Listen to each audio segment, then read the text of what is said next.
Hey, and welcome to the Drep and Stone podcast, a podcast where two friends raise a glass and we also have a conversation. I'm Nick. I'm Kyle. Kyle, a couple of weeks ago, you and I and my wife, we went to what could only be described as a hole-in-the-wall kind of restaurant. A greasy spoon fish fry. Yeah, it's kind of an unassuming place. Yeah. Right there off of the downtown road, if you will. Yeah, off the side of the road. Yeah, it's a kind of place that It's got 12 tables and a bar. Exactly. Yeah, and our friends across the United States will know exactly what kind of place we're talking about. Sure, yeah, not quite a pub, No, but a local just spot. a local fish fry. Yeah. They've got food. Yeah, they got catfish highlighted. Yeah, They got gator tail. yeah. They got frog legs. If you're in the American South, you know this place well. Yeah. It's not any particular place. Yeah, it's not like a chain. No. But they're your everywhere. hometown has one. Yeah, for sure. And if not, the town over from you definitely has one. Yeah, you know where there's a good one. Exactly. And so we took you there. Yeah. And what'd you think? I loved it. Yeah. I've been by that place many times, but it never stopped because it's not really like on my beaten trail Sure. anywhere. But I had always been kind of curious about it, but I knew there was somewhere that my wife would never go. It's not her jam. It's just it doesn't fit her aesthetic. Yeah. But I was always curious about it. And so when you decided to take me there a few weeks ago, I was all about it. So was really excited to go. Loved it. Yeah. Took my daughter there a few nights ago. And? She also loved it. Like she's also a very good into the seafood delicacies that the South provides, and we had a great time. Yeah, did you guys get oysters? We did. This is an oyster bar. Oyster bar and fried everything. Oyster bar and catfish emporium. Yeah, they've literally got one side of the menu is like all the fish, and then the other side is all the same fish but fried. Yeah. Yeah.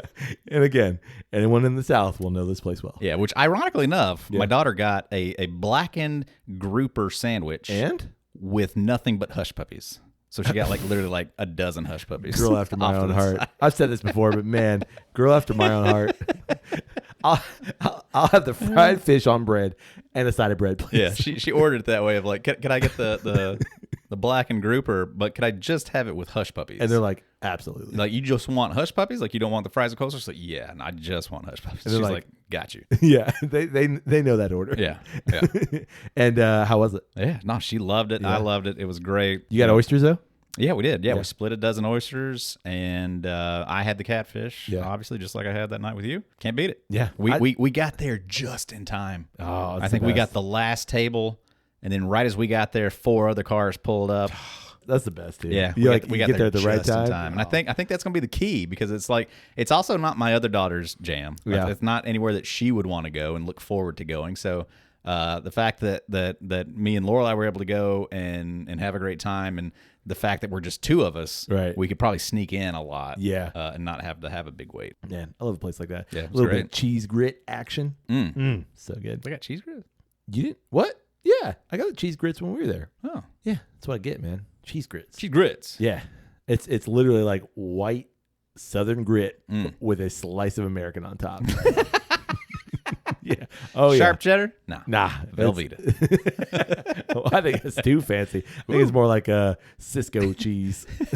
The wrapper, not the company. A little slice of great value on top. That's exactly it. Oh man, you want to drink something? Yeah, no, I got this weird taste in my mouth. We should probably wash that out. Oh man, Just think about Velveeta.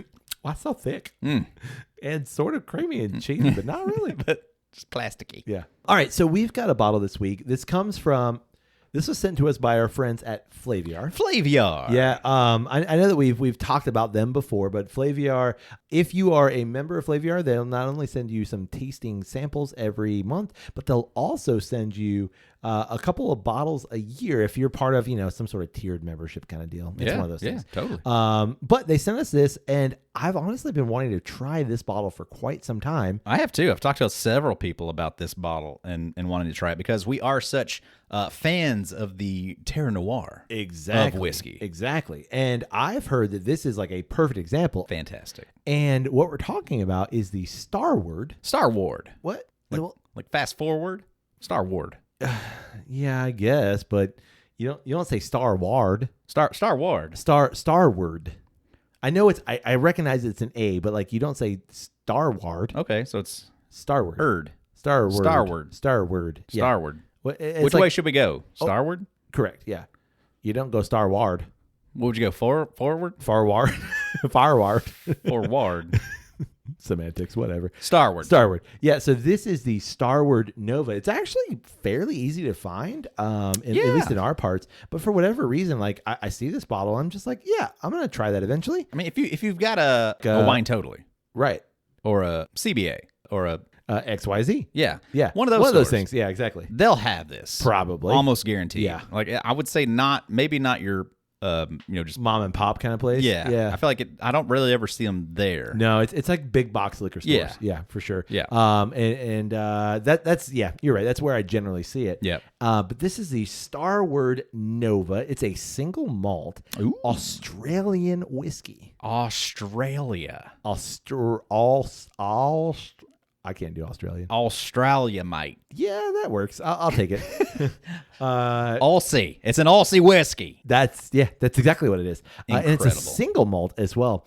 It says elementally matured for 2 years in red wine barrels. Oh, so it's a younger. It is younger, yeah. But all the red wine barrels are also sourced from Australia as well. So it's not like they're taking, Well, they know what they're doing with the wine. Australia's got a bunch of good wines going on, yeah.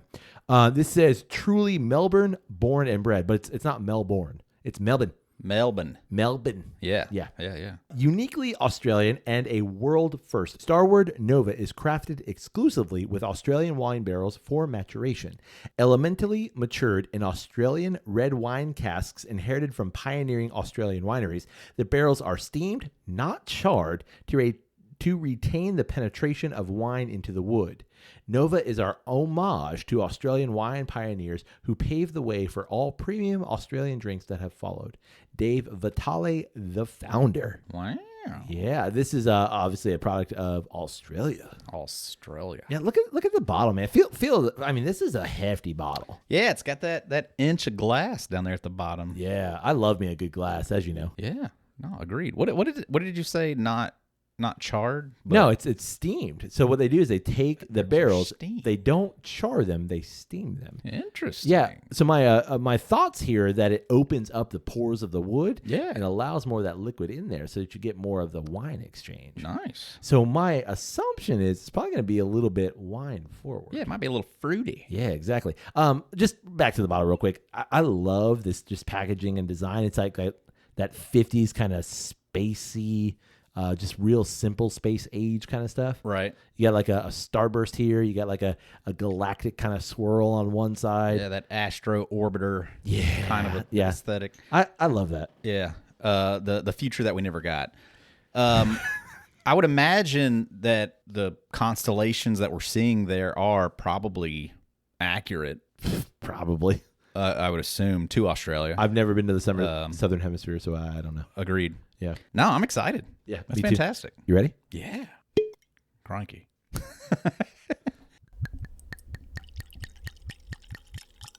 Cheers, mate. I just want to point out synthetic cork. Yeah. I don't hate them. Woo! Single malt. Single malt, yeah. It is malty. It is malty, and it's fruity. It's jammy and fruity AF on the nose. Yeah.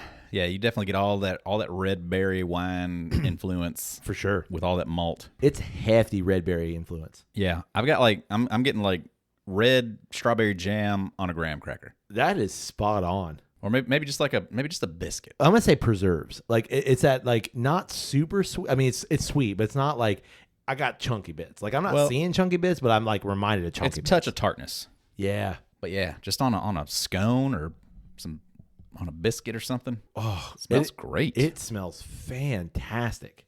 There's like some slight like dusty, weedy, leathery notes in the back there. Yep. Like push the wine barrel off to the side, and then it's like, oh, there's some Australian outback going on. Yeah. Not like the outback. Like you're not getting like a steak and some shrimp and stuff. Oh man. No brown bread for you. No blooming onion. No blooming onion for you. Damn it. Let's be honest. Those things are terrible for you anyway. But they're fucking delicious. God, that smells great. Delicious on the nose. Yeah. 10 all out of day. 10. All right. You ready? Yeah. Oh, we didn't say color. Oh, yeah. It's pretty damn dark. It really is. For a It's- 2 year. For a 2...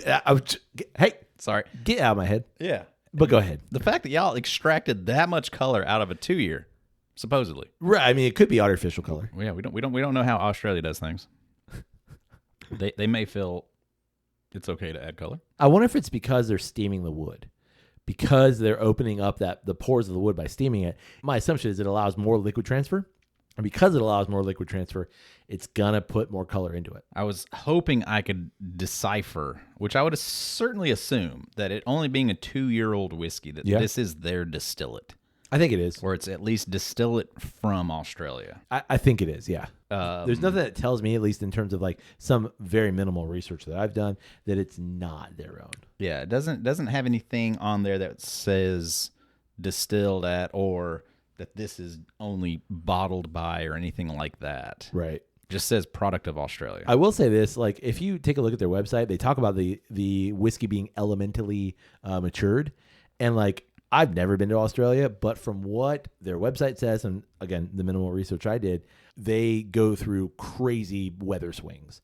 So like it's not surprising to me that there's this much color on a young whiskey if they go from super cold to super hot and rainy and then so on and so forth, back and forth, over short periods of time. Well, and like just not knowing what the steaming process is, but like knowing that it's red wine barrels, like there is definitely a red tint to this for sure there coloring. I suppose that all makes sense too. Oh yeah. But anyway, on to the palate. to the palate. Here we go. Say that in Australia. You're just going to add mate to the end. That's not fair. Yeah, that is incredibly wine forward. Super wine forward. Yeah, It is sweet. yeah. That's up there as one of the sweetest straight whiskeys I've ever had. Yeah. That was not a flavored thing. Like you could give this to me and say this is a flavored whiskey, and I'd be like, yeah, it's like a blackberry like flavored whiskey. I could almost be convinced like you put this on ice and it's just like one of those like pre-mixed cocktails. You're not wrong. It does come in at 41% ABV, 82 proof.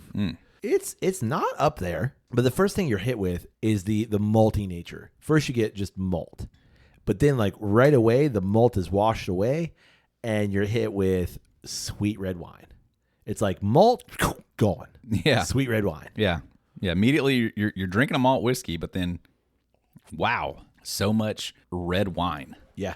And like all the way through the end, like Yeah. all the way through the finish, just red wine. But then you get to the end, and it makes sense in terms of like we were talking about the terroir. It makes sense of the drying nature of a red wine, like a big bold red wine, or it's like a little bit of like just slight, not super like a deep dark like Argentinian Malbec or something, but like something that's like sweet and then like purses your lips just a little bit. I can even get like grape juice. Yeah. Like it's that kind of sweetness. It is more wine nature than any kind of scotch that I've had with like a port finish or a Madeira cask finish or anything like that. Yeah, completely agreed. Like super interesting in that aspect. And like just because like, Australian wine is so well regarded and had its moment in spotlight, it doesn't surprise me that they would choose to highlight their whiskey at such a young age. Oh, yeah. With that and try to marriage those things together. Yeah. I think that's a great call. Yeah, because I wonder if you put more age on this, I don't think it's going to make it better because of how wine forward this is. Unless you're taking it out of that wine cask and then maybe putting it back into like a regular bourbon cask or something. Because of how so much wine nature is imbued within this at just 2 years. Yeah, but I would disagree in like that. I'm hoping that with that age, Yeah. that would perhaps reduce that wine influence. You think and mellow it? let more of the malty nature come through. Perhaps because like I think that'd be my only knock on it is Yeah. that once the wine comes in, it's wine throughout. Agreed. If that wine would dissipate and then the malty deliciousness would come back up. Sure. Or even if it was just like a different note, if instead of like steaming the barrels, if they did go back and char them, Yeah. and then a bitter would come through at the end, Right. Just because- something to offset the winey sweet. yeah, because right now it feels it's not like one note, but it's like two notes. Yeah. It's that that immediate. Yes, this is a malt whiskey, but then red wine. Yeah, it's two through notes, the end. but it's like a 16th note, and then like a whole note. Yeah. It's like boom. Yeah. You know what I mean? Like it's malt and then wine. Yeah, it doesn't adjust from that point in time. It gets to the note, and then it just rides that note. Yeah. And I don't mind that note. And it's a great note. Yeah, I don't mind it. You know, we've said that about several whiskeys of like it's not complex. It gets to the thing that it is, and you just write it. Yeah. And that's great. But I would love to think that like you put this on that oak for 10 years. Yeah, that's a good point. You know, what does it do? Surely it must fluctuate at that point. I'll say this, like, I'm impressed. Yeah. Great start. How many other Australian whiskeys have you had? Not only that, but like how many other 2-year-old whiskeys have you ever had? That's that where you're I was going. Wow, that's pretty good. Yeah, exactly. And, you know, obviously we've had a bunch of 2-year whiskeys, and it's like, yeah, okay. But like for that to have, I'll say this, for that to have as much flavor as it does at 2 years, Yeah. that's impressive. Like they clearly know they're onto something here. Yeah. I think that there's definitely an interesting idea between a malt whiskey and this type of red wine. Right. And then so now it's just like, yeah, all right, so now where can you add the complexity and add depth to it? I think you're right. It's the depth. That's what it lacks. It has those notes that I already like, but I want more depth to this. You're not giving me enough depth. Yeah. All right, now that we've got a pour here, Yeah. what do you want to talk about this week? I want to talk about something that kind of drives me crazy. Happens to me.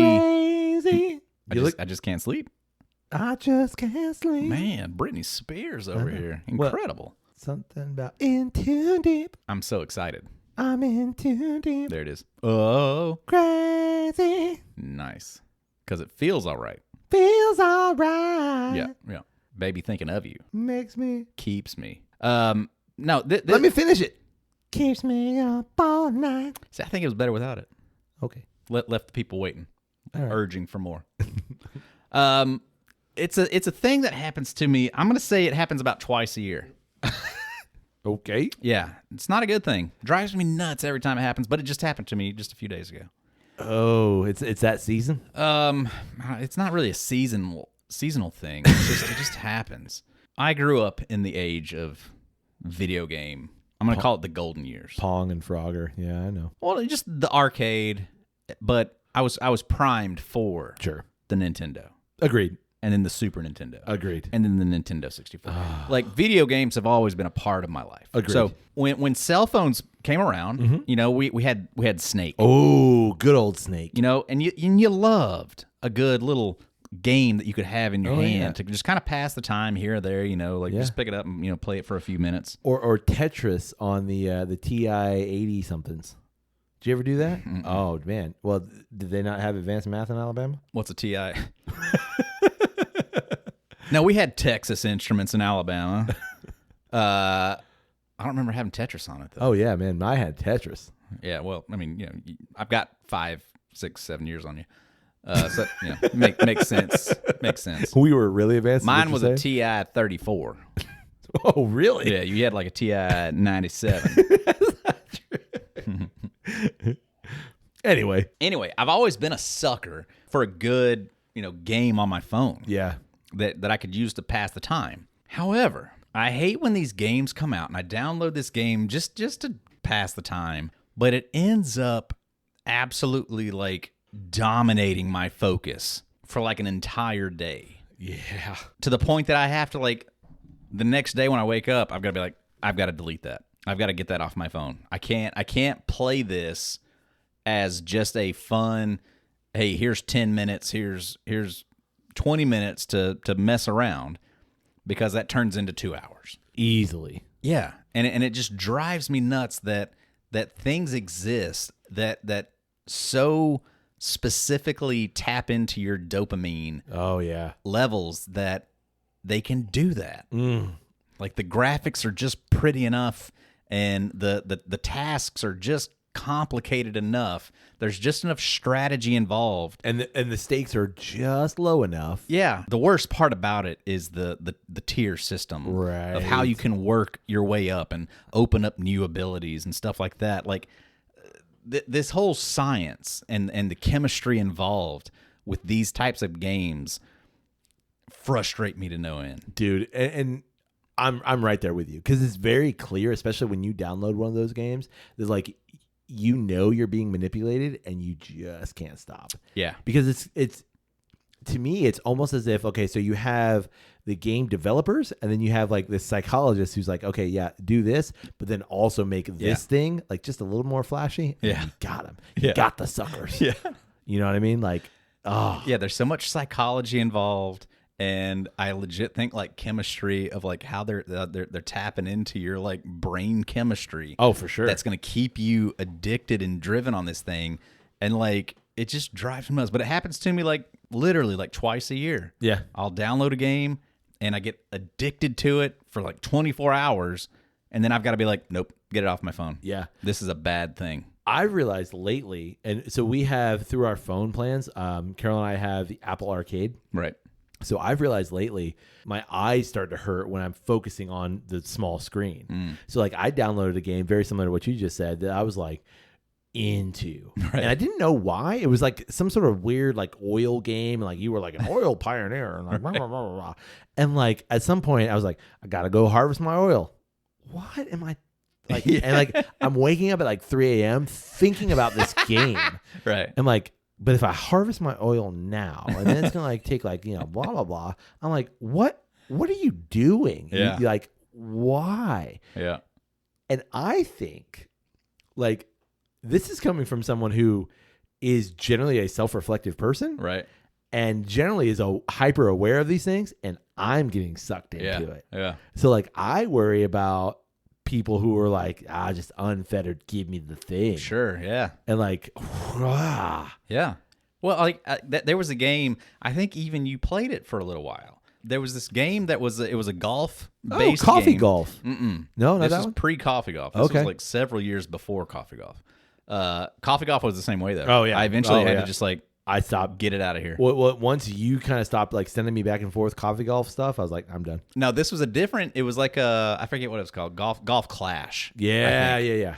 But it was very much it was one of the games that was a pay to play to have success at the game. Yes, and you bought something into it or something. At one point in time, I did buy like a $10 thing. Yeah, like a level up pack or something. But I used to love that, and then that game got to the point that like you clearly got to a level where it was people who were buying to get all the special stuff. Yeah. And the people who weren't. And if you got up to that level, you could not succeed. There was no moving forward unless you had the special stuff. And so like then it lost its ability. Now this is not necessarily what I'm talking about in these like 24-hour dopamine fits that I'm specifically talking about, because I played that game for quite a while. I played that game for months, but it was a clear thing. But why that one was interesting is like I did have another friend that was also into that game, and years later, after I had stopped playing it, he told me, he's like, "Oh man, I spent so much money on that game." Whoa! And I was like, "No kidding." I was like, how much money are you talking about? He's like, definitely like a couple of thousand. What? Of like buying all the special stuff. Because like you would buy, a special thing. Here's $20 here, and you get 200 special golf balls to use to do this. And then I'd go through them, and then he's like, yeah, I'm like a couple $1,000. Oh my God. And that just blew my brain apart that he had spent a couple of $1,000, which that's always been my thing too, of like, I come from the generation of like you spend your $50 to buy the game and you get everything. Right, you're done. Like the DLC packages and stuff like that didn't exist when I was growing up. Yeah. It was just like you get the thing. I got the game. And then if you ever want more content, it's because they came out with a second version with all new stuff. Right. So like the idea of like, no, I'm going to continually buy into this thing over and over and over again has never made sense to me. Whoa. But yeah, I was so just like absolutely shocked by that he had spent that kind of money on it. Was amazing to me. On a mobile phone game. Yeah, just a little mobile phone game. But like I'm also I say whoa, but if I stop and think about it, I'm not surprised, because what you said about your your fits, if you will. Right. it's all about the dopamine aspect. Yeah. And it's just like, hit me with that dopamine, give me a quick fix, make me feel good for 5-10 minutes. You got me. Yeah. And so many of these games, there is that timer element. Right. And I noticed on this game that I did the other day, that timer was about 10 minutes of I set the thing up to do a task. It'll allow me then to go do other things that are kind of arbitrary. Right. But you got to come back. But they fit that 10-minute time limit of like, if I come over here and do this thing twice, that equals out to just about 10 minutes. So when I come back now, I can upgrade the thing. Right. And then it's got me for another 10 minutes. Yeah, and it's got me for another 10 minutes. Yeah. Well, I hate that stuff. And the way they do it, it's like also too, okay, you can go and put the phone down, but like this thing's still going to run. You have to you still got that 10-minute time limit on your head. Like, it's ticking. Like, all right, has that been enough time? Should I go back and check? Right. Hate it. Hate it so much. I hate to kind of go the cynical route here, but it's like these game developers are clearly preying on our base level animalistic dopamine driven instincts. Yeah. And it's like, y'all figured it out. Yeah. And like, for sure. No wonder that, something like Angry Birds just kills. And that's even like more base level than that. It's not even like on the same level of kind of what you're talking about. Yeah, no, like Angry Birds at least had specific levels, and it was also in that time period of there was some sort of control to it. Sure. Of you could only play like 5 times within a certain amount of time, and then you would lose your thing, and you have to wait an hour to reload your lives or something like that. There was at least that. Like this game that I'm talking about that I got sucked into the other day, there was none of that. Yeah. And there was no commercials. Right. So it was just like immediate, just like satisfaction. Yeah. But at least Angry Bird had the levels, and you could kind of see it. I would put that in the same kind of a context of like Candy Crush. Loved me some Candy Crush back in the day. And like eventually like you get to a point, and it's the same thing with Angry Birds. Like you got to a point in it where it was like the levels are just too hard. It takes like the specific just right combination of luck and stuff to let you progress to the next level, and then you start all over again. Yeah. This other game that I just got sucked into was the opposite of that, where it's just like, it's just mindless, dumb, but like, again, applies just the right amount of strategy and stuff. Yep. And I can think of like 3 or 4 games like that over the past 2 or 3 years that I just get sucked into for like 24 hours. And like, luckily, at this point in time, I've begun to realize, get out of this. Yeah. You all right, you just wasted a day, right? Basically, screwing around on this thing.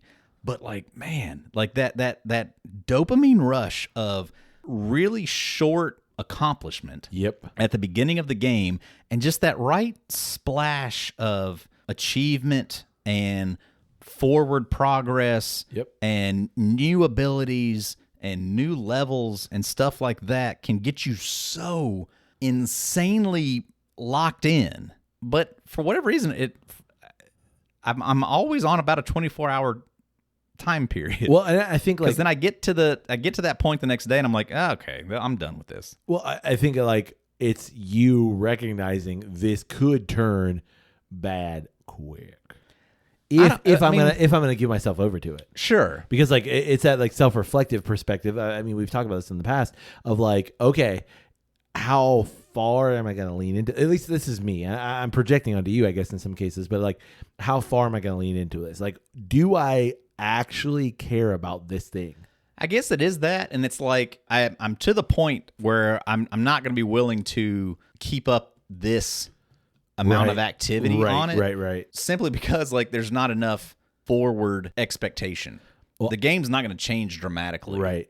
You know, like I did the thing. I spent way too much already, too many hours, screwing around on this thing, and there's really no suggestion that there's anything greater than this immediate thing, right? And that certainly loses potential after about that amount of time period. So but it's like, at the same time, it's like I don't really know what they have to gain from it. And like I see what you're saying of like the unfettered version of the person that is Like, oh yeah, here's $100. Let me get all the coin or whatever I need to move past all these other things to get to the next thing. But then like the next thing is just more of the same. Well, and I think like it's also like I hate to say it this way, but I think it's preying on children and teens too, who are downloading games. I don't know exactly what you were playing, but downloading games that are very, very similar, that are geared towards kids, that are like, hey, all you gotta do is just ask your parents for $6.99, right? And then like then you're gonna get blah blah blah, and then like they just $6.99 more, then you get blah blah blah, right? You know what I mean? Right. Or like you've got a phone, 15-year-old that's linked to your parents' credit card you account. Need to ask them. Just push do this the button. thing. Yeah, exactly. You want instead of like a 30-second wait, it could be a 0-second wait. Right. You can get it right now. You don't even need to see this ad. It takes 30 seconds. My favorite one was this one about chickens, and you were basically harvesting chickens, and you would buy a bigger hen house so you could have more chickens, and then your chickens would you'd have to select them. Once the hen house got full, you'd move all your chickens and they'd all come out of the chicken coop and walk down the path and go over here and go into this other thing, and then I don't even remember. I just remember the fucking chickens. That I remember that one so clearly because that was the first one. Like you had these silos and you'd upgrade your silos so they'd be bigger and hold more chickens. And, oh man, you got to get your chickens over there. And I remember that one of just being like so enthralled for that day. Yeah. Of harvesting those chickens and moving them around and how many eggs can I produce and all this kind of stuff. And at the end of it, just being like, what a wasted day of messing around with these chickens. Delete the game immediately. So my first pause is like I want everyone to go back about 30 seconds and just listen to Kyle talk about that, like the fervor that he had for that thing. Yeah. And like that's me. That's me going like, whoa, I just wasted an entire day with these chickens. Yeah. Or my version digital of that. chickens. Yeah, like like I've had versions of that, obviously not the chickens, but like, I got to get the bigger silo. Yeah. Got to get the more chickens. Yeah, bigger truck. Right, or whatever. Haul all the eggs. It's like, what?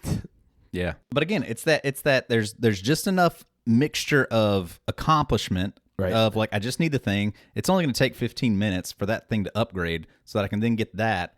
And then once that's done, I'll be able to get the bigger truck because then I'll be making more money. It's that style of game, which I feel like they're all so similar. Like, I'm so like, I recognize it in myself that I am in some strange way susceptible to those games. Yeah. And I hate that, like the one that just happened to me, it's the advertisements for them. Yeah. While you're scrolling, while you're doing your morning scroll, here's an advertisement for it. And the advertisements are so smart because they show some idiot playing the game and you're sitting there like, no, don't send your guy that way. No. Oh, he sent his guy that way. Yeah. If you just put the guy that way, that happens easily. Or like you win the game. Why are you touching these two things? Like these other things need to happen. Like what are you doing? Right. And so it makes you want to go and just show. You're like, see, you see how easy this is? Yeah. An idiot would do this. Yeah. An idiot is doing it because I'm doing it right here now. I am stuck in here for the next 3 hours. Yeah, exactly. Moving these chickens around. For sure. Got me. Again, my fear is not you. And I'm not saying you're better than like the elevated past the populace. That's not what I'm saying. But like my fear is someone who's like has no real reflective nature and wants to think about like, why do I care about these chickens? That's my fear. I feel like your fear is like present fear. My fear is 10 years from now. It's no longer just we've got you to be sucked into this for a day. Sure. We've now figured out the absolute algorithm to be you're now addicted to this for a year. Yeah, we got you. Yeah. Or we got you for several $1,000s. Yeah. We've dialed it in and there's just enough accomplishment along with new, better graphics, along with better storytelling. It's not just chickens anymore. Now it's chickens and space aliens. Pigs. Yeah. Like they figured out how to get you absolutely engaged into it. Oh man. and how that's just the fall of society. On that note, you got anything else? Yeah, guys, I still got a little bit of the Starward whiskey over here. Yeah, me too. Yeah. But I think I'm gonna finish what's in my glass. While I'm doing that, That's what I'm saying. Like, we still got some in the yeah, glass. okay. Yeah. We'd love to know what everyone else thinks about these kind of like mindless games that we all are playing at some point. Absolutely. Please tell me what is that game for you? I don't want to know. Tell Kyle. I don't want to know. I really do. I really want to know. Listen, I don't want to know because I don't want to be like, man, I want to see. I'm what that so looks tempted to download that corn one that I keep seeing the ads for. Like, I want to see what it's like to build that corn farm. Yeah, no, and to get all the farmers happy and get the trucks coming in there and carrying off the corn. I know I got the itch. Okay, but I just did this other one, so I've got to wait like 6 months, and I'll try that corn one. We also want to know, what do you think about the Starward Nova? That Aussie whiskey. And what other experiences with Australian whiskey have you had? Surely none. But tell me about your favorite kangaroo. You ever had kangaroo? Have I ever had? Yeah, like eaten it? No. Have you? I have. What? Yeah, it tastes like, I know everybody says super chewy and rubbery. How have you had kangaroo? Is that a restaurant? I feel like it's illegal. No, it's not. Gotta be. It's not. It's not fair game. I don't remember the situation, but I know that I've had it. Interesting. Yeah. We've wasted this episode. Well, you can get in touch with us through email. It's drepandstone@gmail.com. You can also get in touch with us through social media. It's always one word, Drep and Stone, DREP and Stone. Come find us and see a thing and laugh at a thing and share a thing and comment on a thing. But first, like that thing. If we're not friends on the social medias, just make us be friends. Reach out. Yeah, we'll be friends back with you. And we'd also love it if you support the podcast. You can do so through our Patreon page. That's patreon.com/drepandstone. You can also rate Drep and Stone wherever it is you find great podcasts like this one.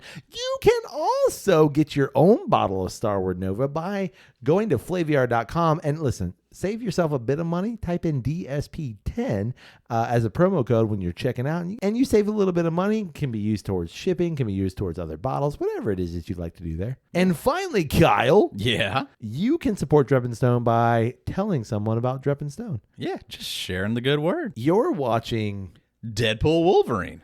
Have you seen the trailer? I have. You want to talk about it? No, not really. Another episode. I don't care. Another episode. Oh, okay. I mean, yeah, sure. Another episode.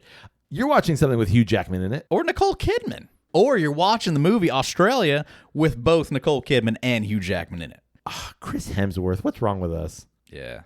You're watching a movie with Chris Hemsworth in it. Like Avengers Age of Ultron. I was going to go Extraction or Extraction 2, but yeah, that works too. And you're like, you know what?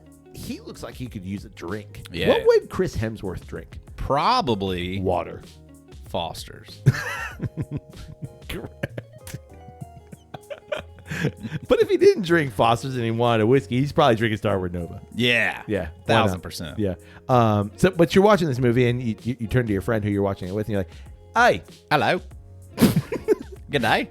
Top of the morning. Would you like some whiskey? Because we're watching this Australian guy. You bet, mate. Did you know that there's a podcast that actually just covered this whiskey? Diggery-doo. Diggery-doo? Is it not diggery-doo? It was didgeridoo. Yeah. Yeah. Would you like some? Yeah, mate. By the way, the podcast is called Drep and Stone. Well, yeah. Slap a kangaroo. DREP and Stone. Incredible. I think the word you're looking for is crikey. Crikey. Right. Give me that glass right there. Thank you. What? Give me that glass. I'm gonna pour some of the Starward Nova into it. Sure. Do me a favor. Yeah. Download a couple episodes of Drip and Stone. You got it. All right, I'm gonna stop talking so we can watch this Chris Hemsworth movie. Okay. Yeah. I just want to say real quick. Yeah. What you're holding, that's not a knife. This is a knife. Yeah. On that note, hey buddy. May your glass overflow and your ass never show. Cheers, mate. Cheers.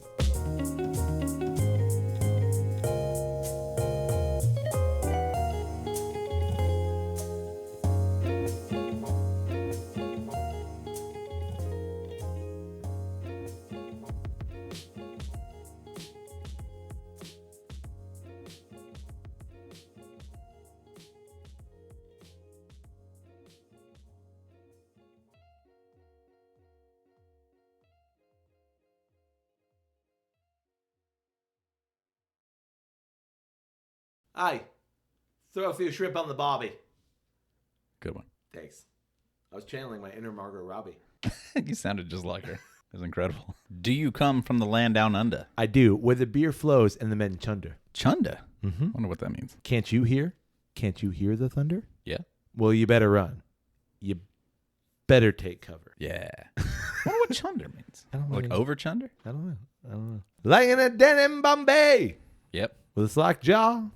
Not much to say. Yep. This song is just so weird. Traveling in a fried out combi on a hippie trail, head full of zombie. I met a strange lady.